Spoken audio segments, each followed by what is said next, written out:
maikakaila na isa sa usap-usapan at nag-viral palagi sa social media ang relasyon ni Kobe Paras at Kailin Alcantara. Kahit nga wala pang malinaw na pahayag o kumpirmasyon ang dalawa sa kanilang tunay o estado ng kanilang relasyon, ay hindi naman maikakaila ang sweetness na nakikita sa kanila sa tuwing sila ay magkasama.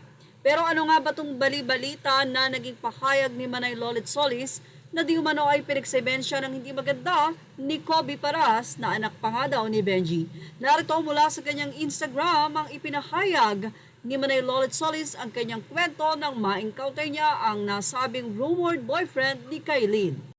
Panimula ng nasabing writer, columnist at manager or talent manager na si Lolit Solis. Aniya, Salbe, huwag mo nang itanong kung ano ang sinabi ni Kobe Paras tungkol kay Kailin Alcantara.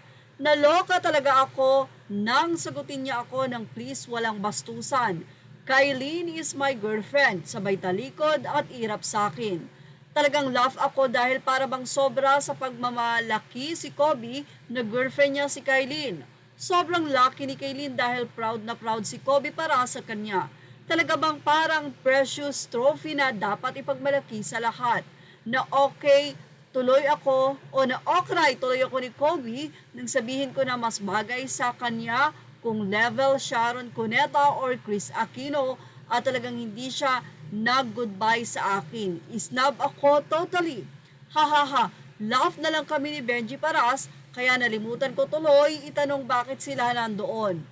Gusto ko yung ugali ni Kobe na very transparent sa feeling niya.